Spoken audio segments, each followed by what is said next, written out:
मैं record start कर दी, मैंने रिकॉर्डिंग, ठीक है। जी So I will record. So we start with the RAID levels, ठीक है। So what actually is RAID level? It is actually part of external memory, and they consist of different levels of hard disk configurations. So if you see the basic definition, so it was actually called a redundant array of expensive disk, but in early days people were also calling it redundant array of independent disks, but the common definition is the second one, redundant array of an expensive disk. Okay, we have normally 6 levels in common use, although we have RAID level 10 also and 15 also, because there are also non-standard RAID levels by different manufacturers, but these 6 levels are the standard. So in RAID, we have set of physical disk viewed as a single logical drive by operating system. So physically, we are having different disks connected in different arrangements, but it is seen as a single drive by operating system and by the application. So you don't have to care about it, that where your data or how it is stored. It is actually the responsibility of the designer of the RAID that how it is going to store data. We will see that there is some block level data storage, bit level, byte level, and there is some basic error correcting code calculation also performed in some RAID levels. So data is distributed across physical drives, can use redundant capacity to store parity information. When we have in some configuration, there is parity is also calculated. So it is also stored in the extra capacity we are having with certain RAID levels. Okay, RAID storage uses multiple disks in order to provide fault tolerance, improve overall performance, and to increase the storage capacity in the system. This is okay. This is in contrast with older storage devices that used only a single disk drive to store data. So it means that now you will be having in mind कि जी ये normal computers के अंदर तो use घर में जो आप लेते हैं PCs या desktop PCs वहाँ पे use नहीं होगा, ठीक है। So it is normally used in data centers, ठीक है, जहाँ पर storage की requirement है या where you have critical systems, आप जहाँ पर चाहते हैं कि आपके पास redundant storage हो, ठीक है, तो वहाँ पर यूज होता है। RAID allows you to store the same data redundantly in multiple places in a balanced way to improve overall performance. RAID disk drives are used frequently on servers but are not generally necessary for personal computers. Now we come towards RAID 0. Okay, so RAID 0 की जो definition है, I have picked this from other resource. आपको जो William स्टॉलिंग्स की जो हम लोग cover कर रहे हैं उसके अंदर हो सकता है ये आपको डायग्राम नहीं नजर आए, ये दूसरी तरीके से नजर आए, but I found this useful कि जिसमें आपको सब आराम से नजर आ रहा है और कलरफुल भी है। जो एक्चुअल लेक्चर्स की डायग्राम से वो बहुत डल है, ब्लैक एंड व्हाइट, तो आपको समझ में नहीं आएगा। So if we see the diagram of RAID 0 we will see. Sir एक और जी जी एक्सक्यूज मी, ये सर जो बुक आपने रेफर की है वो मेरे ख्याल से आपने LMS पे अपलोड नहीं की हुई है। नहीं, बुक तो मैंने अपलोड नहीं की क्योंकि बुक के आपको PDF मिल भी सकती है वैसे, अदरवाइज लेक्चर्स जो हैं वो उसी बुक के हैं, तो आप वैसे खरीद भी सकते हैं, उर्दू बाजार में मिलती है बुक, बहुत सस्ती बुक है। सर अच्छा नहीं, आप सिर्फ नाम बता दीजिएगा दोबारा। विलियम स्टॉलिंग्स की है, कंप्यूटर आर्किटेक्चर एंड ऑर्गेनाइजेशन, ठीक है, थैंक ठीक है। यू। और ये लाइब्रेरी में भी होगी, बहुत फेमस बुक है, जी जी, ठीक है। ओके, विलियम स्टॉलिंग्स सर, जी William Stallings, thank you. Computer architecture and organisation, ठीक है। सो दिस वाज RAID 0 की जी। इसमें क्या है, अब देखिए RAID के अंदर भी डिफरेंट कॉन्फ़िगरेशन है ना। जब हम RAID 0 की बात कर रहे हैं, so although we see in diagram की, यहाँ पर 2 डिस्क हमें नजर आ रही हैं। अच्छा, अब यहाँ पर जो है स्टोरेज जो है वो ब्लॉक लेवल पे होता है कि blocks are striped across different disk, but there is no mirroring and no parity. जबकि हमने RAID की डेफिनेशन में पढ़ा था कि आप पैरिटी भी स्टोर कर सकते हैं। So it means in some configuration we can also store parity, but in this configuration if you see that A, B, C, D and E, F are different blocks of data, but they are not mirrored. ऐसा नहीं है कि disc 1 में A है तो disc 2 में भी A है, ऐसा नहीं है। They are stored, different blocks are stored on different disk. तो इससे क्या होगा कि एक्सेस जो है वो सीक्वेंशियल होगा। If you want to access B after A, तो आप डिस्क 1 में एक्सेस नहीं कर सकते, आपको डिस्क 2 में जाना पड़ेगा, ठीक है। सेम अगर आप ए के बाद सी एक्सेस करेंगे तो फिर आप डिस्क वन में ही रह सकते हैं, you can access it directly from disk one, otherwise if you want to access F then you need to go to disk two. So coming back to its basic configuration, there is no redundancy. As you can see, the block A is only present in disk number 1, not in disk number 2. Similarly, same goes with the other blocks. Data is striped across all disk block level, no mirror, no parity. तो data अगर suppose हमारा data अगर है मौजूद जिसके अंदर these set of blocks हैं, तो it is actually striped across different disk. ठीक है, रिडंडेंसी इसमें नहीं दी हुई, एक ब्लॉक जो है वो किसी एक डिस्क में ही मौजूद है, दूसरी में मौजूद नहीं है. Read from either right, oh sorry, yes, round robin striping. Round robin आपने शायद पढ़ा हो, राउंड रॉबिन में होता है कि in every one gets its turn after a specific time interval. ठीक है, एक अगर हम इसको सर्कल के तौर पे भी कंसिडर कर सकते हैं कि सर्कल जहाँ स्टार्ट हो रहा है वहीं पर ही घूम के वापस उसकी दोबारा बारी आएगी. ठीक है, so in round robin fashion the data is striped. ठीक है, ए के बाद बी दूसरी डिस्क में आ गया, फिर सी वन में आ गया, फिर डी जो है वो टू में आ गया, ई जो है वो वन में आ गया और एफ जो है वो टू में आ गया. तो ये राउंड रॉबिन स्टाइल के अंदर स्ट्राइपिंग की हुई. Increase speed, multiple data request probably not on same disk. अभी जो हमने बात की थी कि अगर आप मल्टीपल डेटा की रिक्वेस्ट कर रहे हैं, ब्लॉक ए की रिक्वेस्ट करते हैं, उसके बाद सपोज आप सी की करते हैं, तो वो तो आपको डिस्क वन में ही मिल जाएगा. But if you require D after A, तो वो आपको सेम डिस्क में नहीं मिलेगा. So this thing is written here, multiple data request probably not on same disk, disk seek in parallel. ठीक है, डिस्क की जो डेटा सीक होगा वो इन पैरेलल हो सकता है because they are having different blocks. A set of data is likely to be stripe across multiple disk. ठीक है, कि जो सेट ऑफ डेटा ये तो हम बात कर चुके हैं वो मल्टीपल डिस्क के अंदर वो स्टोर हो रहा है. And this is its basic diagram. Now we come towards RAID 1. It is again a block level striping mechanism. आगे हम पढ़ेंगे कि हमारे पास बिट लेवल भी होता है जहाँ पर बिट स्टोर की जाती हैं. Then we have a byte level जहाँ के बाइट्स स्टोर की जाती हैं डिफरेंट डिस्क हार्ड डिस्क के अंदर. So here we have mirror disk, और यहाँ पर मिनिमम टू हो सकती है. मिरर डिस्क का क्या मतलब है कि if you can see we have in this one A B C, so in same blocks we are also having this number a b c, so it means that we have a redundancy here and we have mirrored disk, same contents on two disk. Minimum requirement is two, you can have three, you can have four. Data is striped across disk, two copies of each stripe on separate disk, read from either. ठीक है, तो अब आप क्या कर सकते हैं, when you have same data on disk one or disk two, so if you want to read, you can either read from one disk number one or you can read from disk number two. Write to both, but we have to write at the both locations क्योंकि हमारे पास क्या configuration है कि A is present in both of the disks. So if A is updated, it should be updated on both of the disks. ठीक है, अगर disc to में update हुआ तो डिस्क वन में भी करना है ताकि जब नेक्स्ट टाइम रीड हो तो वो सही हो. वो कर ऐसा ना हो कि एक में ओल्ड कॉपी पड़ी हुई है दूसरे में न्यू पड़ी हुई है. Recovery is simple, swap faulty disk and remirror, no down time. अब इसका एडवांटेज क्या है कि आपको अगर रिकवरी करनी है डेटा की, अगर आपकी डिस्क वन खराब हो गई so you can just put another disk, because disk two के अंदर तो वो डेटा पहले ही मौजूद था जो डिस्क वन में, क्योंकि they are having the common data, so your operation will not be affected. Disk two से कंटिन्यू करेगा because they are having the same data, and then you can replace any new disk in place of disk 1 which has become faulty, and now you can continue. Now we come towards RAID 2 which is bit striping. ठीक है, bit striping हमने बात की, हमने पहले block level striping देखी, अब हम जा रहे हैं टुवर्ड्स बिट स्ट्राइपिंग. सो बिट स्ट्राइपिंग में क्या होता है कि बिट्स स्टोर होती हैं, बिट लेवल स्टोरेज होता है. Okay, so disk are synchronize. यहाँ पर जो डिस्क है वो सिंक्रोनाइज होंगी. Very small stripes, often single byte per word. Error correction, 1 minute, I need to adjust it. Error correction calculated across corresponding bits on disk.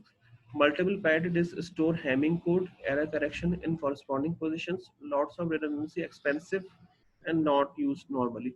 So normally in data centers, in commercial application, this is not used because it is very expensive, but in military applications when they have their own data center or when they are having their own requirements, so it is normally used. So we will see that RAID level 5 is normally used in our condition in data centers in commercial use. So this is RAID level 2. So if we look at its diagram, so we have bit level storage. Bits are striped across disk, and also there is one more function that we are calculating here, error correcting codes. Error correction calculated across corresponding bits on disk.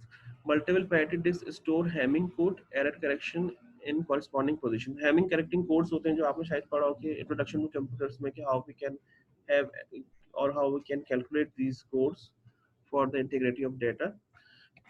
And then has lots of redundancy, expensive and not used. Okay, now we come towards RAID 3. Now here we have byte striping. Okay, similar to RAID 2, only one redundant disk no matter how large the array. Simple parity bit for each set of corresponding bits. Data on failed drive can be reconstructed from surviving data and parity info. Very high transfer rates. ठीक है, अब इसकी example लिख लेते हैं कि now in byte level swapping here we have dedicated parity disk separately available. So if we have some information regarding the parity in this separate disk, so what we can do, we can recover failed drive from surviving data and using the parity info. ठीक है, so this way we can recover what we have lost using the information stored on the parity disk.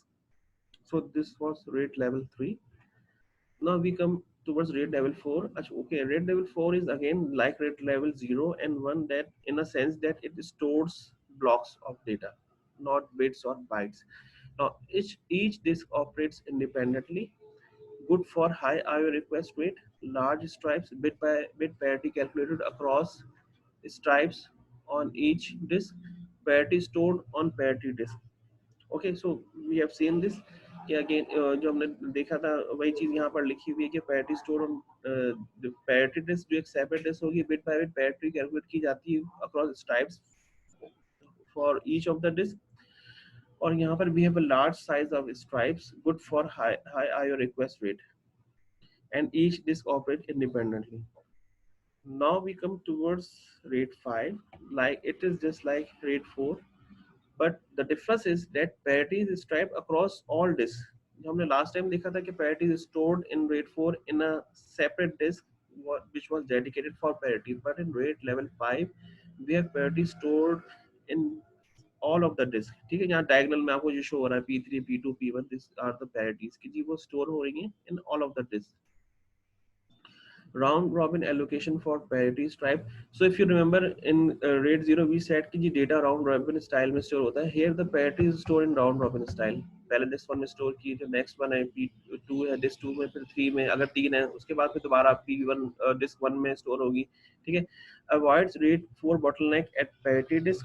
अब RAID 4 में bottleneck क्या थी कि if parity disk is lost तो हमारे पास फिर कुछ chance नहीं था किसी को भी recover करने का. अच्छा, that's why it is commonly used in network servers. ठीक है, और data centers में RAID 5 हमारा यूज होता है. Now we come towards RAID 6. Two parity calculations stored in separate blocks on different disks. User requirement of n disk needs n plus 2. High data availability. 3 disks need to fail for data loss. Significant write penalty. Okay, अब यहाँ पर क्या है कि we have two parity calculations performed on each of for each of the data stored in separate blocks on different disk. ठीक है, ये तो स्टोरेज जिस तरह कॉमन दूसरों में हो रहा है कि जी सेपरेटली स्टोर होंगे ब्लॉक ऑन डिफरेंट डिस्क, वो यहाँ भी होता है. अगर हमारे पास यूजर रिक्वायरमेंट है एन डिस्क की तो हमें एन प्लस 2 चाहिए, क्योंकि यहाँ पर दो एक्स्ट्रा हार्ड डिस्क वो इन्वॉल्व होती हैं, जिसका फायदा हमें ये होता है कि we only need 3 disk to completely loss our data. ठीक है, अगर हमारे पास सपोज 5 डिस्क की रिक्वायरमेंट थी कि वी नो कि डिजाइनर ने कहा कि our data can be stored on these 5 disk by using this RAID level, तो हम यहाँ n प्लस 2 7 रखेंगे. तो इससे होगा क्या कि 7 में से अगर 3 लॉस होंगी at the same time then we can have a failure to recover data, otherwise we can recover the data. Okay, but यहाँ पर राइट पेनल्टी है क्योंकि यू हैव मोर डिस्क, तो आपको हर जगह राइट कराना पड़ेगा अपना data. Okay, now we come towards something which is new. Red जो है वो एक कॉन्फ़िगरेशन है जो स्टिल यूज होती है, but there are some other configuration which are used on top of RAID levels like RAID 5. Now, this is something which is not you can find in William Stolle's book, जो network attached storage की मैं बात कर रहा हूँ, may be in the latest version में क्या आ गया हो। तो नेटवर्क एरिया स्टोरेज जो नेस कहलाता है, और इसी तरह एक सैन होता है, storage area network. These are the latest technologies for data centers and they are based on RAID. So we will see कि इसमें डिफरेंस क्या है और ये है क्या चीज। NAS systems are network devices that contain one or more hard drives that are generally arranged into a logical redundant storage containers or RAID। ठीक है।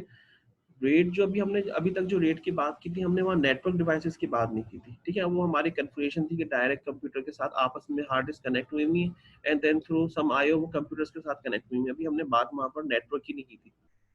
Okay, so these are network devices that contain one or more hard drives that are generally arranged into any RAID levels. Access through mostly TCP/IP and not through a direct connection with computer। जब भी हमने बात की कि RAID में तो direct connection होगा, लेकिन NAS में it is mostly connected with TCP/IP or TCP connection.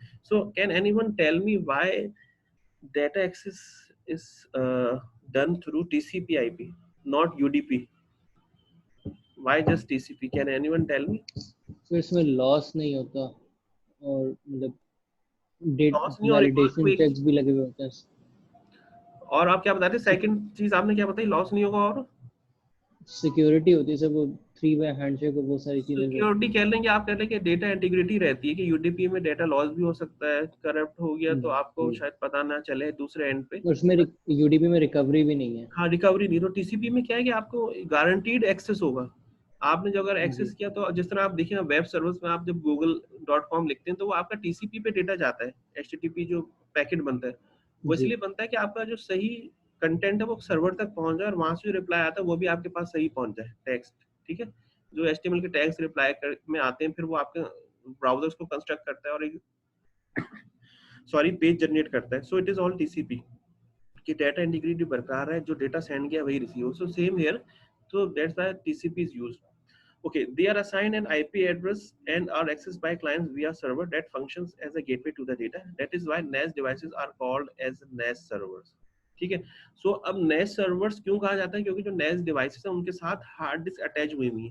Computer के बजाय direct connection is with the NAS server which actually provides access to those hard drives, but user के लिए क्या है, यूजर को TCP IP के through उनको NAS को एक्सेस करने का पड़ेगा, not directly as in case of RAID।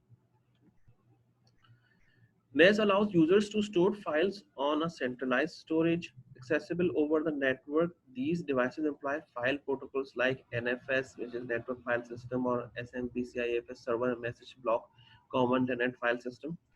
The hard drives are enterprise grade that can withstand operating all day, every day with much better performance. ये तो खैर रेड लेब में भी है कि जो हार्ड ड्राइव्स हैं वो अच्छी से अच्छी लगाई जाती हैं ताकि वो, क्योंकि वहाँ पर रनिंग जो है वो 24/7 होती है डेटा सेंटर्स में। So same goes with the ness कि वो जो हार्ड ड्राइव यूज करेगा वो यही होगी, और आगे हम देखेंगे वो रेट 5 को यूज कर रहा है। The NAS system are expandable and upsize the system by adding another NAS device for more storage space. It also comes with an added level of fault tolerance for your network. Here it makes use of measures such as RAID to prevent the NAS device from becoming a part of failure. ठीक है, अब हमने जब network के through access दे दिया है बजाय इसके कि आप डायरेक्ट कनेक्शन करते विद योर सिस्टम, तो इसका फायदा क्या हुआ कि if you are having a laptop you can also connect with the NAS which is having maybe 100 TB और 100 टेराबाइट ऑफ डेटा। ठीक है, तो ये आपका फायदा हो गया, जो सर्वर्स हैं वो भी उससे कनेक्ट हो जाएंगे। और इन द सेकंड प्लेस, जो अब हार्डवेयर की जो हार्ड डिस्क की कॉन्फ़िगरेशन है वो रेट बेस्ड है ताकि आपकी फॉल्ट टॉलरेंस मिले, डेटा रिकवरी हो जाए। ठीक है। NAS system have an extra level of redundancy and security with RAID arrays. NAS lets you share large amounts of data easily, cost effectively and efficiently. An enterprise NAS device with a RAID 5 configuration will provide the users with hot swap drive capability. ठीक है, hot swap जिस तरह आपको पता है कि SIM hot swap होती है, just like this hot swap आपकी हार्ड ड्राइव भी होती है कि आप रेड नेस में क्या कर सकते हैं, इवन इन रेड आल्सो, क्योंकि नेस जो है रेड को यूज कर रहा है, you have hot swappable technique employed where you can change the hard drives at runtime without shutting down the system. ठीक है. Hot swappable is a technique that allows IT admins to remove a failed drive and replace it with a new one without having to shut down the system using a specialized drive enclosure. This and many other features are accessible in NAS appliances and can serve in scenarios like mission critical or when downtime is not an option. ठीक है, तो आपके जितने भी like you have telecoms हैं, like you phone है, mobile link है, उनके डेटा सेंटर्स हैं, तो वहां पर भी आपको नेस नजर आएगी. अगर आप लोग कोलीग्स कहीं काम कर रहे हैं इन data centers, you can ask them कि जी वहां पर नेस यूज हो रहा है या सैन यूज हो रहा है, so they will tell you yes affirmative yes कि they are using it. So you can also find out details from there कि जी किस तरह काम करता है, but it is not in the scope of our course के हम नेस की और पूरी और डिटेल मालूम करें. But if you have any curiosity you can then figure it out कि वहां पर वर्किंग अभी भी मतलब हो रही है. नेस ही आजकल है, नेस और सैन. अच्छा, सैन वाला जो पार्ट है वो मैंने असाइनमेंट के लिए आपके लिए रखा हुआ है कि just you can browse from internet कि व्हाट इज सैन और उसका डिफरेंस क्या है. You can just submit me, आप पढ़ लें और फिर मुझे सबमिट करें. जाहिर बात है आप नेट से या कहीं और से पढ़ेंगे, लेकिन यू शुड बी नोइंग कि नेस क्या है और सैन क्या है. नेस तो मैंने यहाँ डिटेल बता दी. So next one is storage area network, difference between NAS and SAN. ठीक है, तो ये आपको CAA का एक assignment है which I will post also today, और then you can submit me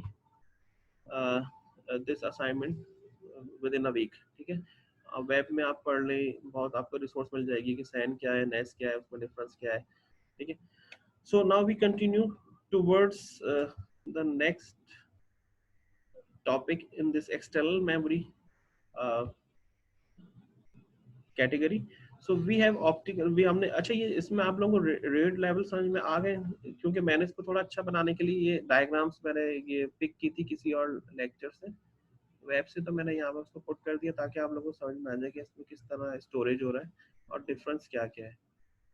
ठीक है, सो we covered this. Now we come towards the next element of external storage, which is optical storage or CD-ROM, and then the DVD-ROM. So this is some history.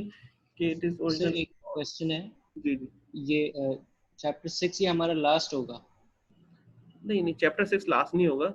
इसके बाद आपके तकरीबन 3-4 chapters और हैं. वो मतलब इतने लेंथी नहीं है ज्यादा. अभी हम एक और चैप्टर आज खत्म कर लेंगे और शायद दूसरा एक और शुरू कर लें. 8 चैप्टर शायद हम आज स्टार्ट कर देंगे. 6 है, 7 पता नहीं हो सकता है. काफी इंक्रीज नहीं हो जाएगा क्योंकि नहीं, मई तो मैंने आपको 17 लास्ट टाइम ही बताया ना कि इसमें जैसे अगर फर्स्ट करें जो आपका भी स्लाइड नजर आ रही है, ये जी आपको याद करने की जरूरत नहीं है.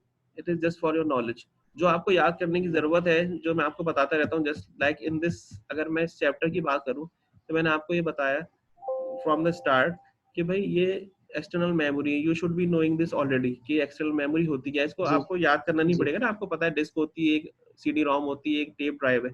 अब इसके अंदर मैं आपसे ये नहीं पूछूंगा जो मैं ये शो कर रहा हूँ आपको कि ये सबसेट से कोडेड होती है किससे. जो लॉजिकल चीजें हैं कि रीड राइट मैकेनिज्म क्या होता है, हेड होता है, ठीक है, उससे रीड करेंगे, राइट करेंगे, और इस तरह की चीज ये भी मैं नहीं पूछूंगा आपसे. वेलोसिटी वगैरह भी नहीं पूछूंगा, ना ये लेआउट पूछूंगा कि ड्रॉ करें. ठीक है, जी लेकिन जो लॉजिकल चीजें, ये जैसे फिक्स हेड क्या है, मोबाइल हेड क्या है, और ये भी नहीं, ये भी नहीं, ये रेड है, ये रेड क्योंकि यूज होता है अभी भी. तो रेड इस चैप्टर जी में अब रेड इंपॉर्टेंट हो गया और कुछ बेसिक डेफिनेशंस हो गई इंपॉर्टेंट, एक्चुअल मेमोरी डिवाइसेस क्या होती हैं. ठीक है, उसके बाद अब यहाँ पर अगर suppose we go for CD ROM, तो अब सीडी रोम में मैं सीडी रोम में क्या पूछ सकता हूँ. सीडी रोम में तो मैं जाहिर बात है यहाँ पर तो मुझे ये ऑब्लिगेशन है कि मुझे कवर करना है फॉर्मेट और कोर्स का, जी तो मैं आपको सिर्फ ये ओवरव्यू दूंगा. लेकिन जरूरी नहीं कि सीडी, ये तो चीजें मैं आपसे रट्टे वाली नहीं पूछूंगा ना कि इसमें ये होता है वो होता है. लेकिन मैं ये पूछ सकता हूँ कि एक्सटर्नल एक्सटर्नल जो आपकी मेमोरी है उसके अंदर कौन कौन सी डिवाइसेस आती हैं, रीड लेवल्स जो हैं वो कौन से हैं, कौन सा भी यूज होता है, नेस क्या है, सैन क्या है, मतलब इस तरह की चीजें जो लॉजिकल है, इस तरह की चीजें. नहीं ठीक तो फिर आपका ये 6 चैप्टर में कुछ बचता ही नहीं, जस्ट फ्यू स्लाइड्स. ठीक है, तो ये इस तरह की ठीक चीज जैसे ये ठीक शो कर रहा हूँ, तो ये कोई ऐसी याद करने वाली चीज नहीं है. ना ये एग्जाम में, ना ये आएगा एग्जाम में डायग्राम कि ये सीडी का ऑपरेशन क्या होता है. But just to let you know कि ये हर चीज कवर हो जाए और आपको पता होगा कि कल को ये ना कहे कि जी हमें तो ये पढ़ाया ही नहीं था कि सीडी रोम भी कोई चीज होती है कंप्यूटर के अंदर. ठीक है, so this is why we need to cover everything, but everything will not come. ठीक है, अब जैसे ये storage CD ROM, everyone knows कि सीडी रोम क्या है. मतलब स्पेसिफिक स्पेसिफिक मतलब जो टॉपिक्स हम लोग हाँ, एक्सपेक्ट कर सकते हैं स्पेसिफिक जो आपको उसकी आपको भी समझ में आ रहा होगा, जो जी स्पेसिफिक जो काम का है, टॉपिक है ना। हाँ, मैं सिर्फ हाँ, मैं ये हाँ, सिर्फ कह जो रहा था कि आपकी नॉलेज में जो चैप्टर्स के आपकी, हिसाब से। हाँ, जो आप कहीं बाहर जाएंगे तो आपको पता होना चाहिए कि आपने अगर सी डबल ए पढ़ा है, कोई आपसे इंटरव्यू में पूछता है तो वो ये तो नहीं पूछेगा यार सीडी रोम में सेक्टर्स की डायग्राम बना के दिखाओ।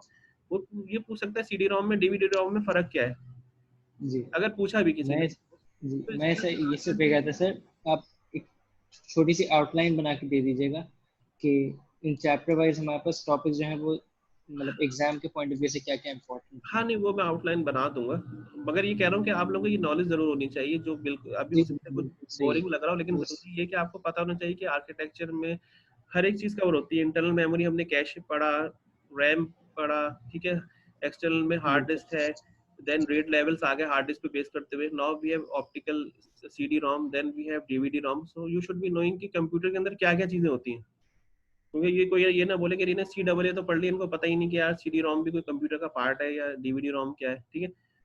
सो you should be knowing this. अच्छा, अब सीडी रोम के अंदर डिफरेंट इसकी कैरेक्टरिस्टिक्स हैं कि जी ऑडियो इस सिंगल स्पीड होता है, कांस्टेंट लीनियर वेलोसिटी होती है 1.2 मीटर्स पर सेकंड की, ट्रैक इतना किलोमीटर लॉन्ग होता है, इतने सेकंड्स की रिकॉर्डिंग प्रोवाइड कर सकता है। सो इट इज समथिंग कि जो बस आपको पढ़ लें आप, बट डोंट रिमेंबर इट, क्योंकि ये इम्तिहान में मैं इस तरह की चीजें नहीं दूंगा जो रटने वाली है ना, ये कोई लॉजिकल क्वेश्चंस नहीं है, ठीक है। अच्छा, इसी तरह 24x 16x what ever x, you know की स्पीड उसकी सी डी रोम की होती है। तो ये मैक्सिमम ये अब जैसे यहाँ पर लिखा हुआ है 24x is what it is actually quoted in figure is maximum drive can achieve, जो उसकी स्पीड वो अचीव कर सकता है वो यहाँ लिखी हुई है, ठीक है। सो अगर कोई एग्जांपल, अगर क्वेश्चन आ गया कि जी किसी अगर सी डी रोम की स्पीड 24x है तो उसका क्या मतलब है, तो ये लॉजिकल क्वेश्चन हो सकता है। लेकिन अगर मैं ये पूछूं कि यार इसकी स्पीड बता दो जो ऊपर लिखी हुई है, तो वो लॉजिक इस तरह के क्वेश्चन नहीं आएंगे, ठीक है, ये फॉर्मेट भी नहीं आएगा। But just to let you know कि जी मोड 0, मोड 1 और मोड 2 के अंदर क्या क्या होता है, कि ब्लैंक डेटा फील होती है मोड 1 में 2048 data byte plus error correction होती है, मोड 2 के अंदर 2336 बाइट ऑफ डेटा होता है। So it is something the format. अच्छा, अब random access on CD ROM के अंदर either it's difficult or not, so यहाँ पर हमें पता चलता है कि ये it's difficult है। Move head through a rough to rough position, set correct speed, read address, adjust to required location. So we already know कि if you remember in early days जब आपके पास टेप होता था, उसमें क्या होता था कि sequential access होता था। आपको अगर फॉरवर्ड करना है तो हेड जो है उसको वो फॉरवर्ड करता था, और बाद में जो टेप्स आए थे उसमें ये भी सेंस था कि वो देख लेते थे कि ट्रैक कहाँ से स्टार्ट हो रहा है, तो वो नेक्स्ट जो सॉन्ग होता था वहां पर फॉरवर्ड का बटन जाके स्टॉप हो जाता था, ठीक है। सो मगर वहाँ एक्सेस क्या होता था, सिक्वेंशियल होता था। अब यहाँ पर है रैंडम एक्सेस सीडी रोम में, तो अब यहाँ डिफिकल्टी ये कि आपको हेड को रफली सेम पोजीशन में पहुंचाना पड़ेगा जहाँ पर ट्रैक है, जहाँ पर जो एड्रेस बताया गया है। फिर आपको स्पीड सही रखनी पड़ेगी रोटेशन की सीडी रोम की, कि वो रोटेट इस तरह हो कि हेड सही जगह अगर पहुंच जाए, अगर वो तेज रोटेट हुई पता चला हेड जो है वो आगे पहुंच गया उससे, ठीक है। फिर रीड एड्रेस आपके पास होना चाहिए, और फिर लोकेशन पे आपकी एडजस्टमेंट सही होनी चाहिए। उसके बाद दूसरी ऑप्टिकल सी डी रोम्स आई, C D recordable, you know C D R, C D R W, वो क्या होती है, it is erasable, getting cheaper, ये खैर सब चीजें इस तरह की हैं कि यू ऑलरेडी नो कि जी सी डी आर क्या है और सी डी आर डब्ल्यू क्या है, ठीक है। नाउ डीवीडी, अब डीवीडी पे आते हैं, डिजिटल वीडियो डिस्क और डिजिटल वर्सटाइल डिस्क, ठीक है। तो used to indicate a player for movies only plays video disc, ठीक है। इनिशियली तो ये था ना कि इसमें सिर्फ डीवीडी में आप मूवीज ही प्ले करते थे, बट यू कैन सी कि अगर आप बाय करना चाहते हैं वीडियो विजुअल स्टूडियो का सेटअप या किसी का सॉफ्टवेयर या विंडोज की कोई सीरीज, आप देखेंगे अब वो डीवीडी के अंदर बर्न हो रही है, सिर्फ मूवीज के लिए रिस्ट्रिक्टेड नहीं है। अब वहाँ पर क्योंकि कैपेसिटी ज्यादा है तो वहाँ पर हाई एंड जो सॉफ्टवेयर है, विजुअल स्टूडियो हो गया या विंडोज 10 की सीडी लेने जाएं, तो ड्यू टू स्टोरेज रिक्वायरमेंट, क्योंकि वो रिक्वायरमेंट भी शायद 2 GB की एक डिस्क होती है, तो वो डीवीडी यूज हो रही है, not just the video. Okay, अब डीवीडी तो आपकी वो हो गई जो कि एक्सटर्नल एलिमेंट हो गया, और जो ड्राइवर है उसका, उसको डिजिटल वर्सटाइल डिस्क कहते हैं, used to indicate a computer drive, जो ड्राइव लगी हुई है, ठीक है। Reads computer disc and play video disc, okay. अब इसकी टेक्नोलॉजी पे आ जाते हैं, multi layer, very high capacity, 4.7 G per layer, full length movie on single disc using MPEG compression, finally standardized capacity for commercial use, movies carry regional coding। अच्छा, ये जो है डीवीडी जो है यहाँ पर स्पेसिफिक शो किया हुआ है इन्होंने कि ये मूवीज के लिए यूज हो रही है, but it is not the case now. maybe this is the old version of the book which we have got the slides from, ठीक है। तो अब ये सिर्फ मूवीज के लिए नहीं है। अच्छा, डीवीडी में शुरू में ये जरूर हुआ था कि there was some conflict in the standardization, कि जी हर एक मैन्युफैक्चरर अपनी चाहता था, लेकिन अब ये रिजॉल्व हो चुका है, ठीक है। अब उसमें प्रॉब्लम क्या होता था कि फर्स्ट जनरेशन जो डीवीडी ड्राइव्स थी वो DVD first generation DVD W disc के साथ कंपेटेबल नहीं थी, कि वो डब्ल्यू अगर डीवीडी डब्ल्यू डिस्क है तो वो उसको रीड नहीं करते थे ड्राइव्स, ठीक है। तो ये प्रॉब्लम आता था। इसी तरह फर्स्ट जनरेशन की जो डीवीडी ड्राइव थी वो सीडी आर डब्ल्यू को रीड नहीं करती थी, लेकिन अगर आप आज देखें जो डीवीडी ड्राइव्स आपके सिस्टम में लगी हैं वो सीडी को भी रीड करेंगी, सीडी आर डब्ल्यू को भी रीड करेंगी, डीवीडी आर डब्ल्यू को भी रीड करेंगी, ठीक है। So it is not more now, but in early days there was some problem.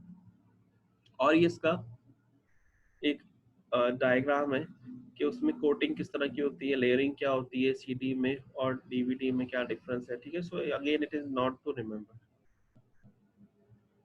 Now we come towards high definition optical disc other than DVD or CD. Designed for high definition videos, much higher capacity than DVD, shorter wavelength, laser, blue violet range, smaller bits, high DVD 15 GB single side layer. Blu-ray आपने सुना होगा, Blu-ray यहाँ पर भी अब आ गई। Data layer closer to laser, tighter focus, 25 GB on a single area इसमें available है, ठीक है। Available as read only BD-ROM, recordable ones DRR and re-recordable BRRR, Blu-ray re-recordable, ठीक है। So this is something for the optical disc and DVD. उसके बाद ये इतना important नहीं है, but you can see again कि अगर आप देखना चाहते हैं इंटरेस्ट के लिए कि what is the difference, how actually the layers are created, so you can see this. Now we come towards magnetic tape. Magnetic tape are also used in data centers now. Now we have different type of magnetic tape. When अभी जो मैंने आपको बताया था कि early days में जब आपके पास टेप रिकॉर्डर होता था तो उसमें एक मैग्नेटिक टेप होता था, ठीक है, जो कैसेट होता था, वो भी मैग्नेटिक टेप है। But in data centers we also have a magnetic tape drive which are having a much wider magnetic tape as compared to what we had earlier in our homes, कि हमारे पास वो होता था तो मुश्किल से वो 1 सेंटीमीटर से भी कम उसकी विड्थ होती थी, लेकिन जो हमारे पास डेटा सेंटर्स में होते हैं they are much wider and they store much you can say high capacity data. Okay, तो इसके कुछ कैरेक्टरिस्टिक क्या है कि सीरियल एक्सेस होता है which we have seen, slow होता है ये क्योंकि सीरियल है तो जाहिर बात है वो 1 by 1 एक्सेस करेगा, but it's cheap, backup and archiving के लिए यूज होता है। लीनियर टेप ओपन ड्राइव्स होती हैं जो हम इसको कहते हैं, जो इसको प्ले करती हैं, और ये लेट 90s में डेवलप हुआ था। And we have also open source alternative to proprietary tape systems. जो proprietary tape systems हैं हमारे पास, उसकी जगह हमारे पास अब open source alternative tape drives भी आ चुकी हैं। Okay, so this is something comparison between the linear tape open drives, which is again just for your study.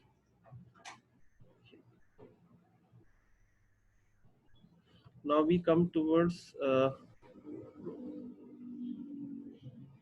different lecture, lecture number 7. Now we come towards lecture number 7, which is actually input output. Okay, how we can actually perform input output.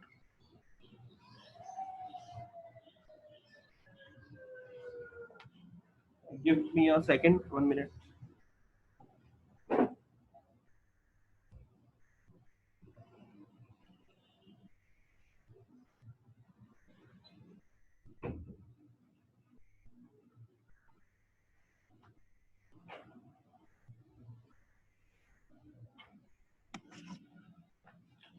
Okay, so we start back our lecture.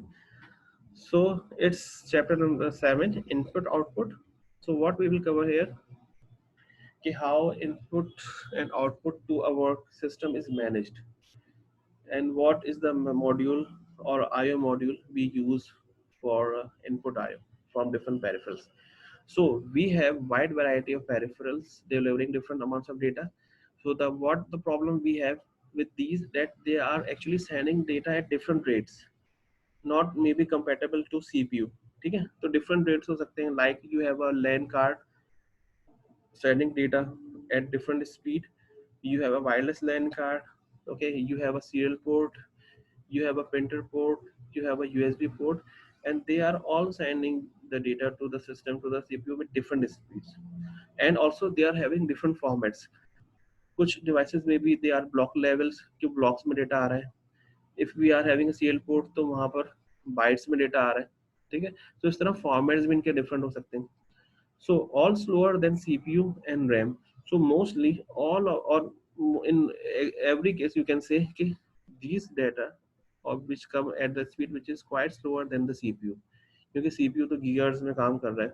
So maybe its instruction cycle is taking nanoseconds to execute one instruction, and its time is wasted on waiting for data to come from different peripherals. So we will see कि how this is addressed using IO modules. तो basic क्या एक वजह हुई कि ये slower होते हैं सीपीयू से और रैम से भी, क्योंकि जो सीपीयू जब डेटा आएगा जब वो रैम में राइट करेगा, so again after writing in the RAM, again it will wait or it will be idle for the data to come if we provide direct data to CPU. So for these cases, when we have data coming at a different speed and slower than the CPU and in different formats, we need IO modules. ठीक है, IO modules for LAN, for serial, for USB. So इसीलिए जो LAN card है वो actually IO module है जो आप install करते हैं या आपके सिस्टम में बिल्ट इन आता है to connect you with the outside world having Ethernet interface. ठीक है, so LAN card is actually IO module. USB port which is built in your computer is an IO module. उसके पीछे different ICs लगी हुई हैं जो एक पूरा IO module बना रही है. सीरियल पोर्ट अगर है तो वो एक IO मॉड्यूल है, ठीक है. HDMI पोर्ट है तो वो एक IO मॉड्यूल है.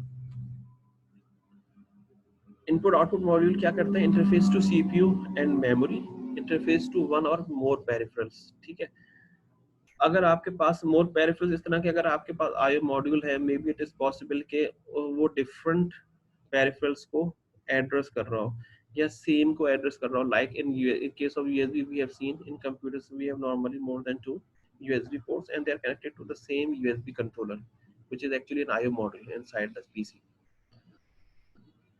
इसकी जेनेरिक मॉडल क्या होता है? आईओ मॉडल का वो डायग्राम में यहाँ शो किया हुआ है कि it has address lines coming inward it towards it data lines and contour lines जो कि सिस्टम बस से आ रही है. हमने पढ़ा था ना सिस्टम बस में क्या होता है, we can have different type of data, address lines का, डेटा लाइंस का, कंट्रोल लाइंस का. ठीक है, and if you see these are all coming towards the IO module. और IO module से क्या निकल रहा है? If you see in the bottom we have links to peripheral devices. जाहिर बात है वो कहीं ना कहीं से किसी डिवाइस से कनेक्ट हुआ तभी तो वो डेटा लाइंस के थ्रू डेटा ट्रांसफर करेगा टू सीपीयू और रैम और अन्य अदर मेमोरी, और कंट्रोल लाइंस के थ्रू वो कंट्रोल करेगा. जब वो देखेगा उसको इंस्ट्रक्शन मिली कि राइट टू दिस मॉड्यूल और राइट टू दिस पेरिफेरल, तो फिर कंट्रोल लाइन ने जब उसको इंस्ट्रक्ट किया तो उसने डेटा पिक किया फ्रॉम द डेटा लाइन और उसको वो जो बॉटम में कनेक्ट हुए हुए पेरिफेरल्स वहां पर राइट करेगा या उनको सेंड करेगा. सो एक्सटर्नल डिवाइसेस क्या हो सकती हैं? We have in external devices we can have screen which is normally your console. ठीक है, अच्छा जो कंसोल है, एक और चीज हम भूल गए, जो कंसोल है वो वीजी, आपने देखा होगा वीजी कनेक्टर होता है, एचडीएमआई, तो वो फॉर वो रीडेबल डिवाइसेस के अंदर आ गया, उसकी आईओ मॉड्यूल वो हो गया. ठीक है, प्रिंटर, कीबोर्ड, कीबोर्ड हम रियलाइज नहीं करते but keyboard has its own IO module. ठीक है ना, आईओ मॉड्यूल अक्सर तो कीबोर्ड के अंदर ही बिल्ट इन होता है या आपकी जहाँ कीबोर्ड पोर्ट टर्मिनेट हो रही है वहां पर बिल्ट इन होता है. ठीक है, now days we are having a USB port based keyboards, तो यूएसबी के अंदर जो कीबोर्ड है उसके अंदर ही उसका मॉड्यूल बिल्ट इन है. When we have PS2 connection तो उसमें उसका कंप्यूटर के अंदर बिल्ट इन होता था.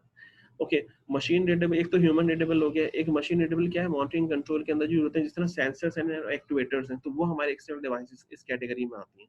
ठीक है, कम्युनिकेशन में मोडेम, नेटवर्क इंटरफेस कार्ड, ठीक है, और सीरियल पोर्ट भी आ सकती है जो यहाँ लिखा हुआ नहीं है.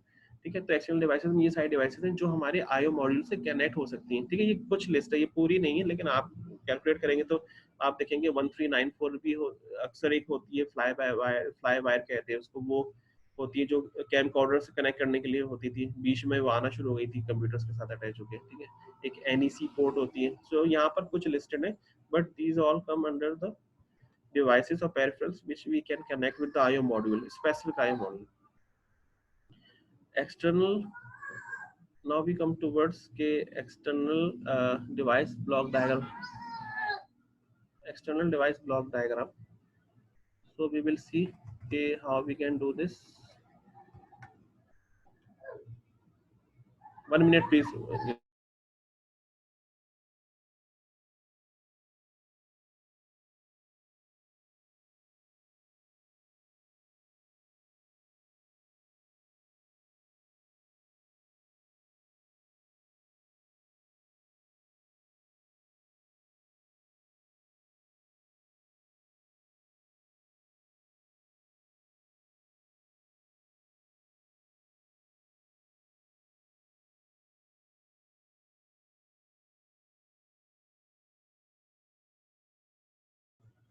Okay, sorry.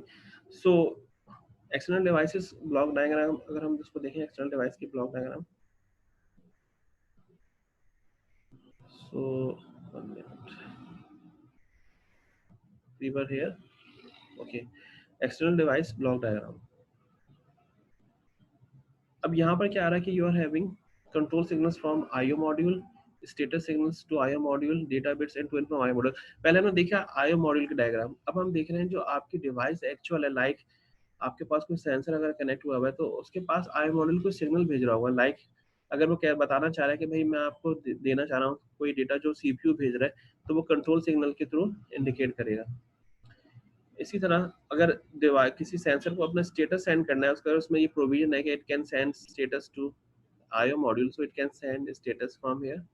Similarly data bits to and from IO module जो उसको रिसीव हो रही हैं, वहाँ को स्टोर करने के लिए वहाँ कोई बफर होगा, और ट्रांसड्यूसर को एक डिवाइस होगी जो कि वोल्टेज लेवल्स या वॉट एवर जो उसकी लॉजिक को कन्वर्ट कर रही होगी किसी फॉर्म में और डेटा की फॉर्म में जो कि उसको मिल रहा होगा IO मॉड्यूल को। सो this is what something for the device. अब IO मॉड्यूल जो है उसका फंक्शन क्या है? Control and timing, CPU communication, device communication, data buffering, error detection. ठीक है, सो ये अंडरस्टैंडेबल है कि हमें समझ में आ रहा है कि जब IO मॉड्यूल लगेगा तो जाहिर बात है कि वो अपने पेरिफेरल्स को कंट्रोल भी कर रहा होगा, उनकी टाइमिंग को भी CPU के साथ कम्युनिकेट भी कर रहा होगा, ताकि वो कंट्रोल बस के थ्रू, कंट्रोल सिग्नल्स के थ्रू कि जी मुझे रीड करना है या राइट करना है या मुझे डेटा CPU को पहुंचाना है या डिवाइस को देना है, डिवाइस के साथ कम्युनिकेशन भी कर रहा होगा, डेटा बफर भी कर रहा होगा। जो हमने कहा था कि स्पीड वेरिएबल होती है और स्लो होती है normally as compare to CPU, so इसको कैटर करने के लिए वो डेटा ही बफर करेगा। अगर CPU उसको डेटा भेज रहा है हाई रेट से, तो वो डिवाइस को तो डायरेक्ट भेज नहीं सकते, that's why it is having buffers also. LAN card के अंदर भी बफर्स होते हैं, तो बफर होगा उसके अंदर ताकि वो स्टोर कर सके डेटा जो उसको सीपीयू भेज रहा है। एरर डिटेक्शन भी वो परफॉर्म करता है कि अगर उसको इन एनी केस अगर एरर के साथ डेटा मिला है तो उसको किस तरह करेक्ट कर सकता है। ये चांस बहुत कम होता है because it they are very close to each other, but in noisy environment अगर आपकी किसी इंडस्ट्री में कोई सिस्टम लगा है वहाँ ये हो सकता है कि एरर इंट्रोड्यूस हो जाए किसी वजह से, नॉइज की वजह से।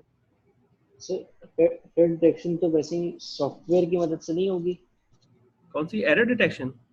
जी हाँ बिल्कुल, एरर डिटेक्शन देखिए, नहीं देखिए एरर डिटेक्शन में ये होता है ना कि आपकी जो बसेज हैं वो तो जाहिर बात है कॉपर वाइड्स हैं, उनमें अगर कोई जी नॉइस आ जाए, नॉइस जरूरी नहीं कि वो साउंड ही हो, नॉइस आपकी कोई इलेक्ट्रोमैग्नेटिक इंटरफेरेंस भी हो सकती है ना। जी जी अगर वो आ गई और बिट्स 1 के बजाय 0 हो गई, तो यहाँ पर एरर डिटेक्शन नॉर्मली जो है वो हैमिंग कोड से करते हैं, तो जाहिर बात है उसमें वो कन्वर्ट सॉफ्टवेयर की रूटीन में तो होगा ना, डेटा आएगा तो कन्वर्ट उसको सॉफ्टवेयर की रूटीन ही उसको जज कर रही होगी कि उसको 1-0 मिले पोर्ट से, और उसने फिर उसको बफर में उठाया, वेरिएबल में कोई प्रोग्राम रन हुआ और उसने फिर चेक किया कि ये एरर है या नहीं। ठीक है, तो क्योंकि कंप्यूटर में तो हर चीज आपकी सॉफ्टवेयर मैनिपुलेट कर रहा है ना, ये अगर आप एफपीजीए जी बेस्ड सिस्टम की बात करें तो वो अलग है। आप लोगों को पता है एफपीजीए क्या होता है?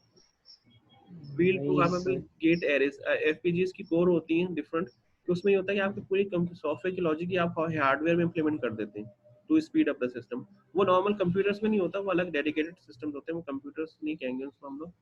लेकिन बताने का मकसद ये कि आपकी हार्डवेयर वायर्स जो जा रही हैं उसमें अगर कोई इलेक्ट्रोमैग्नेटिक इंटरफेरेंस आ गया, उसकी वजह से बिट्स 1 से 0 हो गया, तो वो डिटेक्शन किस तरह होगी कि जब डेटा आपका जाता है कंप्यूटर में, वो रैम में स्टोर होगा, तो रैम से आपका कोई प्रोग्राम पिक करेगा। अगर आपको याद हो हमने जी असेंबली में जो किया था कि वो लोड कर रहा है रैम से कुछ डेटा या राइट कर रहा है रैम से, तो वो पिक करके वो सॉफ्टवेयर के पास आ गया ना एक तरह से कंट्रोल जी। और एरर। मॉड्यूल कोई भी, जैसे फॉर एग्जांपल अब ये इनपुट आउटपुट मॉड्यूल जो है ये कॉम्बिनेशन कहलाएगा सॉफ्टवेयर और हार्डवेयर का? हाँ बिल्कुल, देखिए इनपुट आउटपुट मॉड्यूल के अंदर कोई फर्मवेयर होगा ना जो कि डेटा को रीड करेगा फ्रॉम सीपीयू या फ्रॉम डिवाइस और फिर वो सेंड करेगा ओवर कंट्रोल लाइन, तो ये कोई प्रोग्राम इंस्ट्रक्शंस होगी ना जिसके अंदर एग्जीक्यूट हो रही होंगी। जी तो उस सेंस के अंदर एक छोटा सा एक कंप्यूटर आप कह सकते हैं, जिस तरह हम माइक्रो कंट्रोलर स्टडी कर रहे हैं, तो माइक्रो कंट्रोलर में क्या जी है कि आपको प्रोग्राम लोड करना पड़ता है ना, इसी तरह जी आईओ मॉड्यूल में प्रोग्राम लोड करना पड़ेगा। अगर आप चाहें तो आप ये देख सकते हैं कि जो लैन कार्ड है, कुछ वायरलेस लैन कार्ड हैं, उनके ड्राइवर्स ओपन सोर्स अवेलेबल है, तो वो सी लैंग्वेज में लिखे हुए हैं।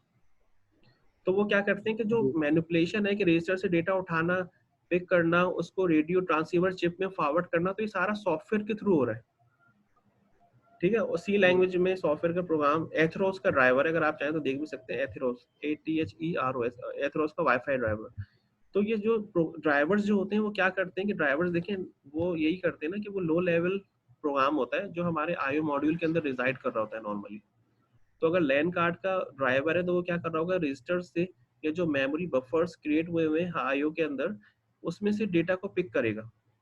ठीक है, तो ये जॉइंट रिस्पॉन्सिबिलिटी आप कह सकते हैं, इसको हम लो लेवल प्रोग्राम्स को नॉर्मली फर्मवेयर कहते हैं, कि जो फर्मवेयर है जी जो कि रन हो रहा है और वो डेटा पिक कर रहा है और उसको सॉफ्टवेयर रूटीन्स में मैनिपुलेट कर रहा होता है।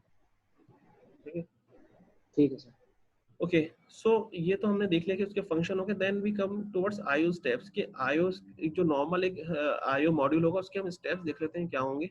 कि CPU checks IO module device status, कि जो सीपीयू है अगर उसको कुछ रीड राइट करना है तो पहले तो वो आईओ मॉड्यूल के थ्रू जो डिवाइस का स्टेटस चेक करेगा। IO module return status, IO module को स्टेटस रिटर्न कर देगा। अगर सीपीयू ने इसको स्टेटस की कोई कमांड दी कि just send me status of the devices connected with you, तो वो उसको स्टेटस रिटर्न करेगा। If ready CPU request data transfer, ठीक है, IO module gets data from device, IO module transfers data to CPU. अब यहाँ पर क्या हो रहा है, क्योंकि due to speed mismatch IO modules is in place, is in between CPU and the device. CPU instruct करता है आई मॉड्यूल को, भाई मुझे स्टेटस बताओ, वो स्टेटस रिटर्न करता है। सीपीयू रिक्वेस्ट करता है डेटा ट्रांसफर की from the IO module from the device. तो अब आईओ मॉड्यूल इन बिटवीन है, मिडिल मैन है, it gets the data from the device. अब उसको डिवाइस से डेटा लेने के लिए हो सकता है डिवाइस वहाँ कोई सेंसर है, कोई रेडियो ट्रांसीवर चिप लगी हुई लैन कार्ड की, देने के लिए उसको हो सकता है कि उसको कोई स्पेशल इंस्ट्रक्शन देनी पड़े। तो वो अब आईओ मॉड्यूल जानता है कि उसको क्या करना है, सीपीयू का ये कंसर्न नहीं है। CPU just request IO module के गिव मी द डेटा। ठीक है, I module transfer the data to CPU. I module उसको रिक्वेस्ट करेगा, वो यहाँ साइकिल शो नहीं हुई हुई because it is not in the scope of this, तो हम तो आई मॉड्यूल की बात कर रहे हैं, आई मॉड्यूल और डिवाइस के इंटरेक्शन की बात नहीं कर रहे। अब वो जब जिस तरह भी उसको डेटा मिल गया, अब वो ट्रांसफर करेगा टू सीपीयू। ठीक है, तो डेटा सीपीयू को ट्रांसफर करना और सीपीयू के साथ इंटरेक्शन करना through IO module, this is our scope. ठीक है, अब हम देखेंगे कि आईओ मॉड्यूल की जो डायग्राम है कि वो किस तरह की हो सकती है। It is just a basic configuration of IO module, may be some different manufacturer have different type of diagrams, but basic क्या होगी, interface to external device, interface to system bus, data lines, address lines, control lines. ठीक है, इसी तरह data register, status and control registers, external device interface logic. ये जो मैं आपसे बात कर रहा था ना, जो एक्सटर्नल डिवाइस से इंटरफेस करना है मॉड्यूल का, ये हमारे स्कोप में नहीं है। अभी हो सकता है कि वहाँ पर 10 तरह की डिवाइस हो सकती है, कोई सेंसर हो सकता है, टेम्परेचर सेंसर, कोई रेडियो ट्रांसीवर चिप हो सकती है।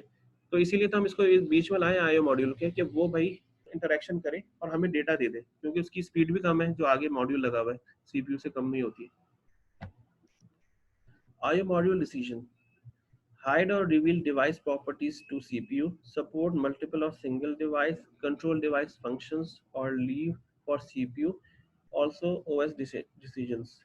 Unix treats everything it can as a file. अच्छा, अब इसमें क्या है कि IO मॉड्यूल के डिसीजंस क्या हो सकते हैं, hide or reveal device properties to CPU. Suppose IO module knows कि अभी जो है मेरा ट्रांसीवर बिजी है receiving data, but at the same time if it receives some data from CPU to write to that device, तो IO module क्या कर सकता है कि हो सकता है कि वो उसको वो स्टेटस बताए ही ना कि अभी रेडियो मेरा रिसीविंग में बिजी है, आप डेटा मत भेजो, वो अपने हो सकता है बफर में स्टोर कर ले।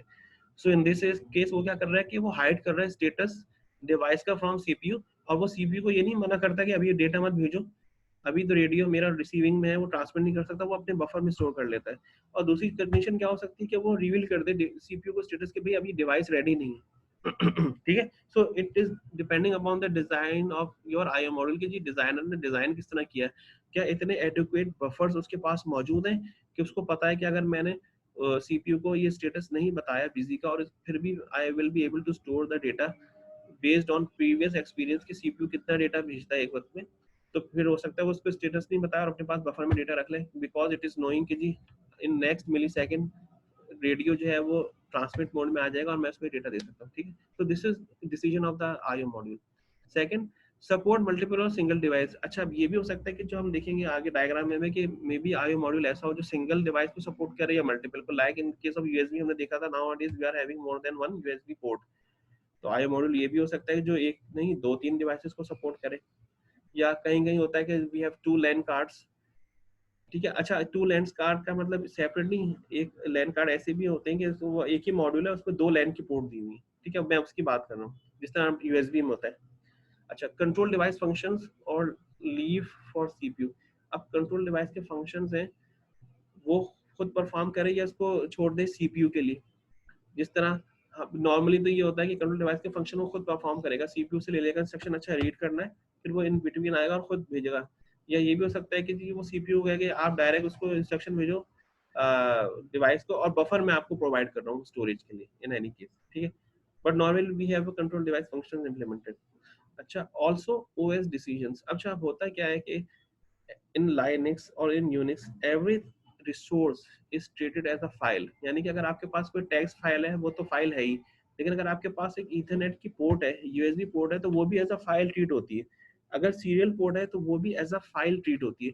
That's why if you open a serial port in any Linux system using C or C++, you will be treating it as a file.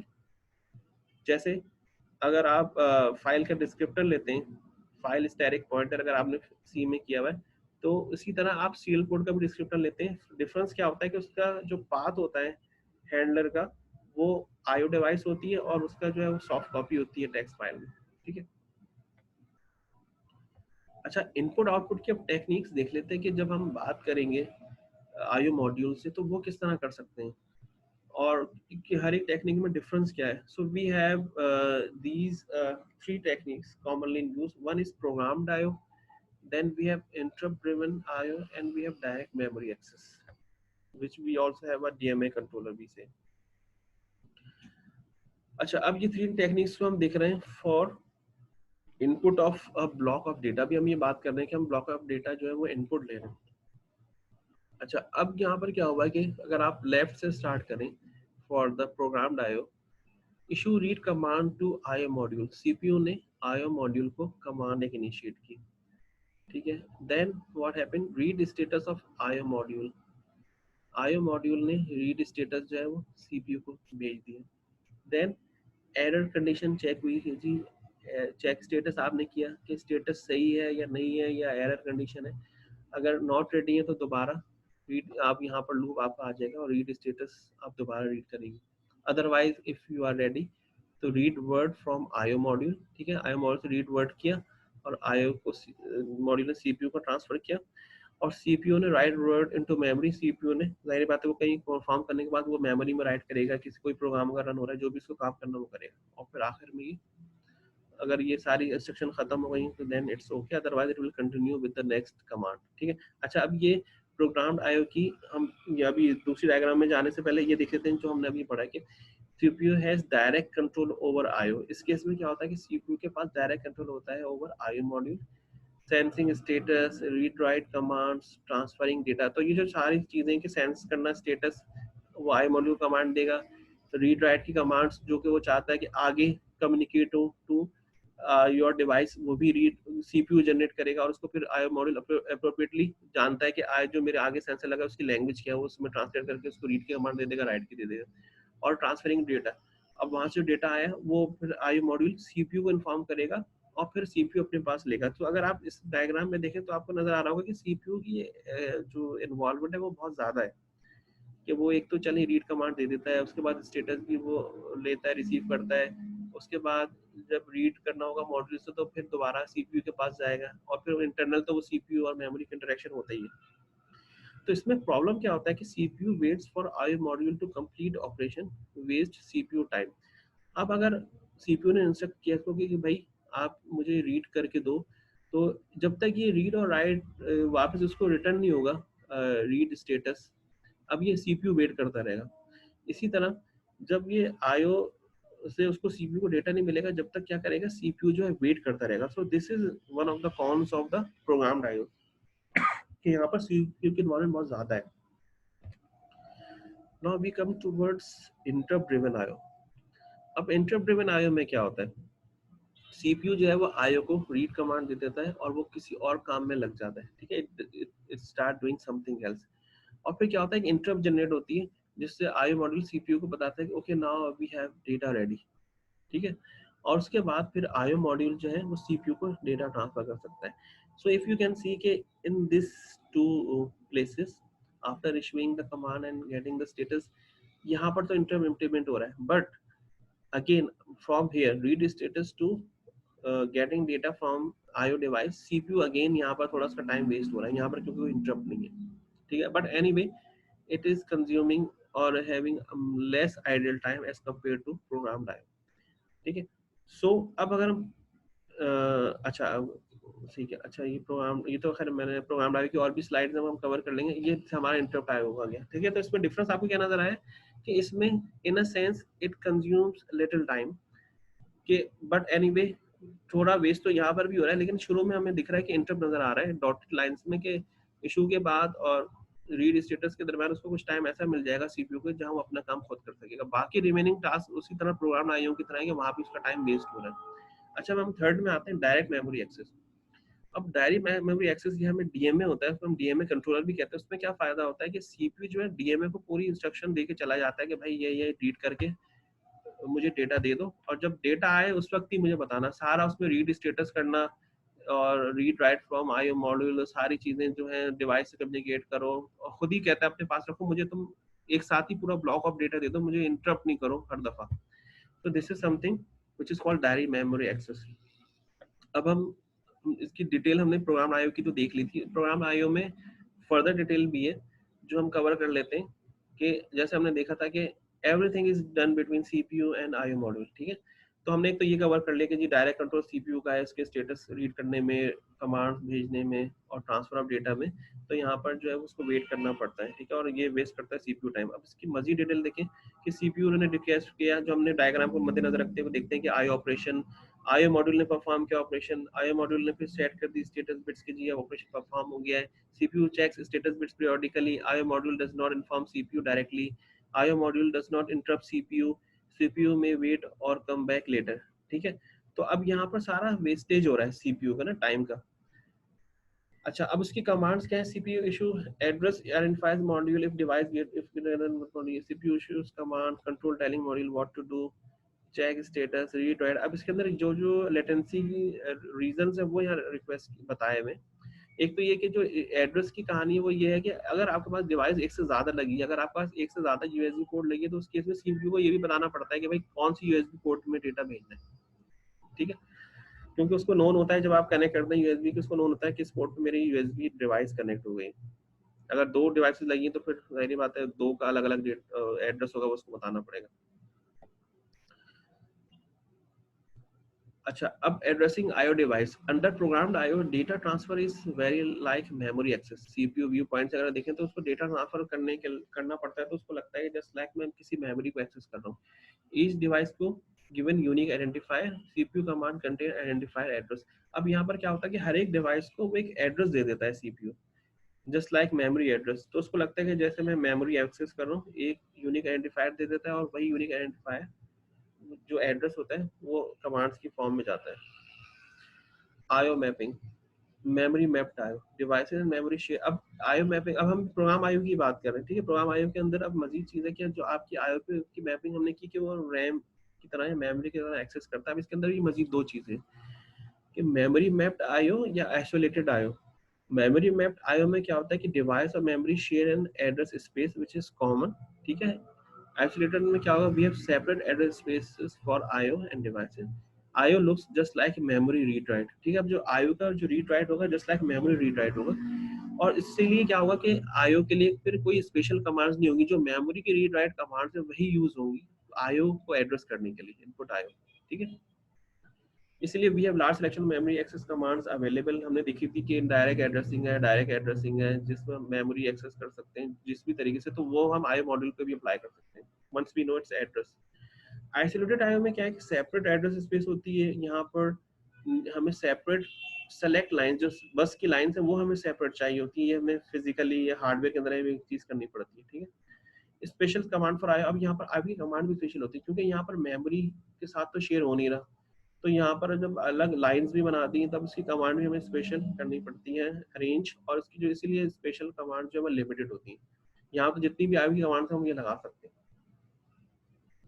अब मेमोरी मैप एंड आइसोलेटेड आयो की डायग्राम दी हुई है कि जी यहाँ पर अगर आप नीचे देखें तो मेमोरी मैप में जो ए शो किया हुआ है इंस्ट्रक्शन, अगर आप देखें सारी वो इंस्ट्रक्शन है कि जो हमारी यूज होती हैं मेमोरी में, ठीक है।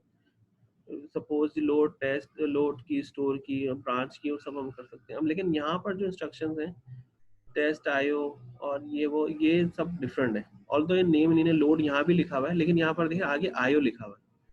यहाँ पर क्या हो रहा है, एक्यूमुलेटर में लोड हो रहा है, यहाँ पर आयो में लोड हो रहा है, ठीक है। So this is difference. Interrupt driven आयो पे हम आते हैं। इंटरप्ट ड्रिवन आयो हमने जो अभी देखा था फिगर में, उसमें क्या हमें कुछ फायदा हो रहा था इन दिस सेक्शन कि यहाँ पर जो डॉटेड लाइंस है यहाँ पर सीपीयू का टाइम वेस्ट नहीं हो रहा, ऑल्दो वो नीचे तो वेस्ट हो रहा है, but as compare to program IO interrupt यहाँ जनरेट हो रही है, ठीक है। सो इसमें हमें क्या फायदा है, ओवरकम सीपीयू वेटिंग, किसी हद तक वो ओवरकम कर लेता है।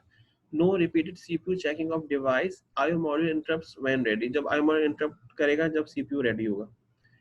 अच्छा, अब इसके बेसिक ऑपरेशन क्या होते हैं। CPU issues read command, IO module gets data from peripheral while CPU does other work, IO module interrupts CPU, CPU request data, IO module transfer data. अब यहाँ पर क्या हो रहा है कि सीपीयू इशू करता है कमांड, उसके बाद इंटरप्ट पे चला गया सारा scenario, but CPU request data. Now this thing is here कि यहाँ पर सीपीयू को दोबारा रिक्वेस्ट करना पड़ा है, ठीक है। IO module transfers data. So hardware, software, device controller or other system hardware issues and interrupt, processor finishes execution of current instruction, processor signals acknowledgement of interrupt, processor pushes PSW program status word and program counter onto control stack.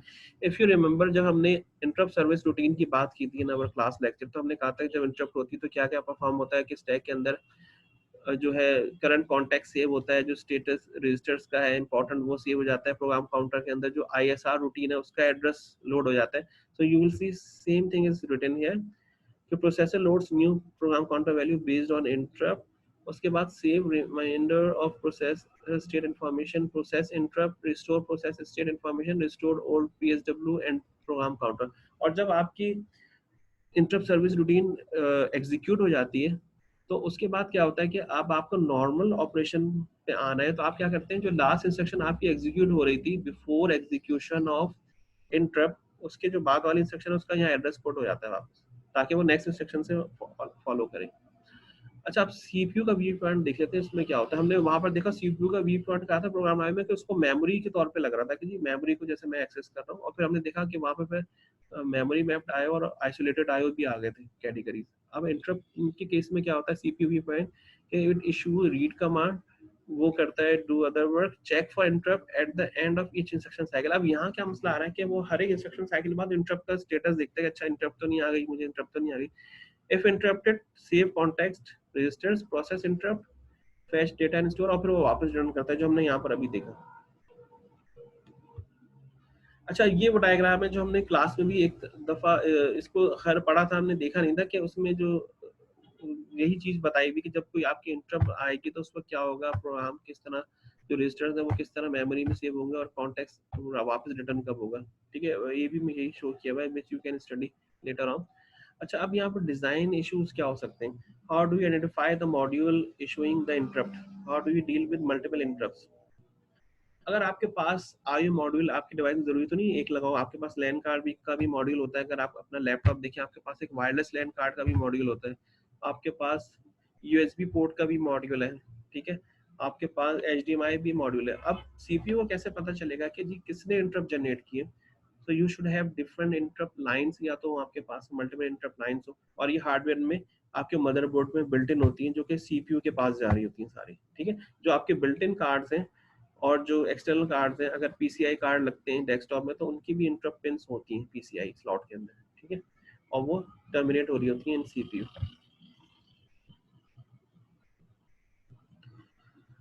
Okay, identifying interrupt module, different line for each module, PC limits number of devices, software tool। अच्छा, अब इसमें problem क्या है कि आपके पास अगर interrupt lines की limitation आ जाती है ना कि आपकी सिस्टम बस डिजाइन हुई हुई कि वो सपोज हैंडल कर सकती है लाइक 10 इंटरप्ट, अगर आपका सपोज यूएसबी पोर्ट किसी ने डिजाइन कर दिया, वो चाहता है सिस्टम में लगाए कोई डिजाइनर जिसके अंदर 6 आईओ पोर्ट्स है, तो फिर क्या प्रॉब्लम आ जाएगी कि नंबर ऑफ इंटरप्ट लाइंस का प्रॉब्लम आ जाएगा, ठीक है। और अगर आप इंटरप्ट यूज नहीं करते, सॉफ्टवेयर पोल यूज करते हैं, तो उसमें क्या प्रॉब्लम आ जाएगा कि आपका ईच मॉड्यूल को अगर आप चाहते हैं बाईपास करें इंटरप्ट की लिमिटेशन, तो हर एक को मॉड्यूल को आपको वन बाय वन चेक करना पड़ेगा, पोलिंग करनी पड़ेगी भाई अगर इसमें डेटा रेडी है या नहीं है, तो फिर वही कंज्यूम होगी साइकिल्स। अच्छा, अब आइडेंटिफाई करते हैं इंटरप्टिंग मॉड्यूल किस तरह के हो सकते हैं। डेजी चेन और hardware poll. Interrupt acknowledgement send down a chain module responsible place vector on the bus, CPU uses vector to identify handler routine. अब डेजी चेन और हार्डवेयर पोल टाइप की इंटरप्ट हैंडलर के अंदर क्या होगा module के अंदर कि interrupt acknowledge send down a chain module responsible places vector on बस।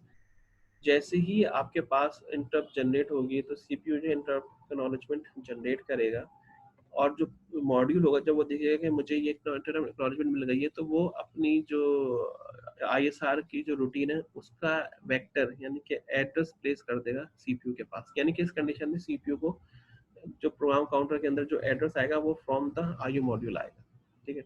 और दूसरी कॉन्फ़िगरेशन क्या हो सकती है विच इज बस मास्टर।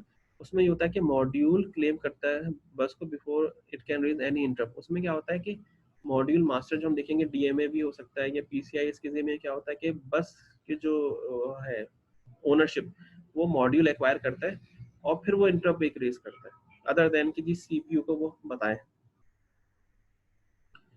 अच्छा, मल्टीपल इंटरप्ट में क्या हो सकता है जी, हर एक इंटरप्ट की जो एक प्रायोरिटी होगी, higher priority lines can interrupt lower priority lines if bus mastering only current master can interrupt. और आपके पास अगर बस मास्टरिंग हुई हुई है जो हमने लास्ट स्लाइड में देखा कि वो बस क्लेम करेगा मॉड्यूल और फिर वो रेज करेगा इंटरप्ट, तो उसमें क्या होगा जो करंट मास्टर है जिसने बस एक्वायर की हुई है वो इंटरप्ट जनरेट कर सकता है। Okay, so the next slide I think we will cover next time. So we will then end our IO module section, and then we will start uh, another chapter which is related to OS operating systems, operating system support for computer architecture. So these all slides we will cover next time. And next time I will also discuss the assignments which you have submitted. Okay, so I will also upload this slides. Sir project के हवाले से बात करनी थी। हाँ, जो slides अभी आपने वो कहा था कि आप अपन बताएंगे कि आप लोगों से ये हो रहा है या नहीं हो रहा। वो सब बाकियों का तो मुझे नहीं पता, मैंने देखने की कोशिश की थी पर कोई मतलब समझ नहीं आ रहा उसमें। अच्छा अच्छा, बाकी लोगों का क्या ख्याल है, जी बाकी लोग किधर हैं? उन लोगों ने देखा होगा ना, मैंने सबसे कहा था कि मुझे बताएं, कंबाइंड आप लोग आपस में डिसीजन लें करके देखेंगे क्या हो रहा है। बाकी जो आए हुए लोग जुनैद हैं, मोहम्मद अली हैं, जवाद, मुस्तफ़ा है, तमीमा है, और आई थिंक तैयबा सर भी थी जी। सर सर्च किया था सर, लेकिन कुछ ना मतलब इसका मिल नहीं रहा जिस तरीके से हम इसको सॉर्ट आउट कर सकते हैं। चलें ठीक है, फिर ये नेक्स्ट टाइम मैं आप लोगों को कुछ हिंट दे दूंगा या फिर मैं आपको दूसरा टॉपिक दे दूंगा, तो फिर उस पर आप लोग कर लिएगा प्रोजेक्ट, ठीक है। और रिलेटेड इसी तरह ही होगा कि आपको थोड़ा कंप्यूटर आर्किटेक्चर से आप कुछ रिट्रीव करें ताकि आपको उसको आर्किटेक्चर को किस तरह हम यूज़ कर सकते हैं उसका पता चले ना, ठीक है। तो फिर मैं नेक्स्ट टाइम आप लोगों को ये जी सर। आपको और दूंगा कि सर रिकॉर्डिंग्स प्लीज शेयर कर दीजिएगा। हाँ, मैं रिकॉर्डिंग शेयर कर दूंगा, अभी मैंने शेयर नहीं कर पाया तो वो मैं शेयर कर देता हूँ LMS पे, ठीक है। जी चलें ठीक है आप फिर, मतलब मेरे ख्याल से और कुछ एलएमएस पूछे। पे पूरा वीडियो तो नहीं डाल आई सकता थिंक है पर वीडियो नहीं आएगा, मैं वो गूगल ड्राइव आईटी से पूछ लूंगा, वो कुछ गूगल ड्राइव पे मेरे ख्याल से आईडी की कुछ है वहाँ पर लिंक, वहाँ मुझे अपलोड करनी पड़ेगी, जी जी तो फिर मैं वहाँ पर वहाँ से आपको फिर लिंक सेंड कर दूंगा, ठीक है। सही है। और सही चैप्टर 6 का स्लाइड्स आपने अभी अपलोड की हुई हैं नहीं, या वो चैप्टर 6 की पेंडिंग? नहीं की है मैं चैप्टर 6 की स्लाइड नहीं, आई थिंक चैप्टर 6 की नहीं की है, 5 तक की है, मैं 6 की कर दूंगा आज, ठीक ठीक ठीक है। Thank you sir. चलें ठीक है जी, ओके।